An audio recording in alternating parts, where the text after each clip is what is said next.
CV directors. So இப்போ பொற்கோயிலை நெருங்கிட்ட நம்ம இப்போ நிறைய பேர் வந்து பார்த்தீங்கன்னா யோகான்னு சொல்கிறாங்களே தவிர கிளாஸ் ரெகுலராக அட்டன் பண்ண மாட்டேன்றாங்க. கேட்டால் இதுக்கு உடல் பிரச்சனை சார், குழந்தைங்க அழுது ஸ்கூலுக்கு போகணும், எழுந்துக்க முடியல, ஒரே பிரச்சனை யாருக்கு இல்லைன்னு நினைக்கிறீங்க? பிரச்சனை எல்லாருக்குமே இருக்குது. தயவு செய்து யோகாக்குள்ள வாழ்கிறவர்கள் இதர் ஆன்லைன் ஆர் ஆஃப்லைன் அந்த 1 மணி நேரத்தை தயவு செய்து ஒதுக்கினீங்கன்னாக்கா, 1 மணி நேரம் நீங்கள் பர் டே யோகாக்காக செலவு பண்ணிட்டீங்கன்னாக்கா 23 மணி நேரம் ஜம்முன்னு எனர்ஜெட்டிக்கா ஆரோக்கியமா புத்துணர்ச்சியோடு நாள் முழுக்க இருக்கலாம் என்பதில் எந்தவித ஐயமும் இல்லை என்பதை உங்கள் முன்னாடி மகிழ்ச்சியுடன் தெரிவித்துக் கொள்கிறேன். சப்போஸ் உங்களால் யோகா செய்ய முடியல, அட்லீஸ்ட் வாக்கிங் போங்க.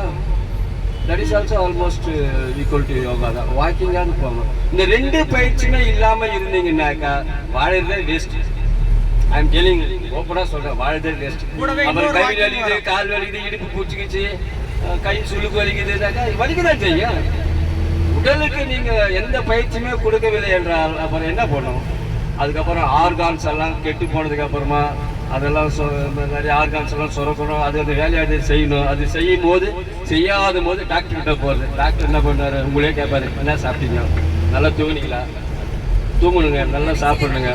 உங்ககிட்டயே கேள்வி கேட்டு உங்களுக்கே பதிலாக கொடுத்துட்டு 200 ரூபாய் முன்னாடி டிப்பனிங்க பார்த்து டாக்டர் ஸ்டேட்டஸ் வாங்கிட்டு காசை வாங்கிட்டு அதுக்கப்புறம் என்ன பண்ண சொல்ல, நீங்கள் யோகாவுக்கு போங்க, வேறு வழியே கிடையாதுங்க. ஏன்னா நீங்கள் என்ன சொல்லுவீங்க டாக்டர்கிட்ட போயிட்டு, மனசு சரியில்லை சார், அதுக்கு வைத்தியமே கிடையாது.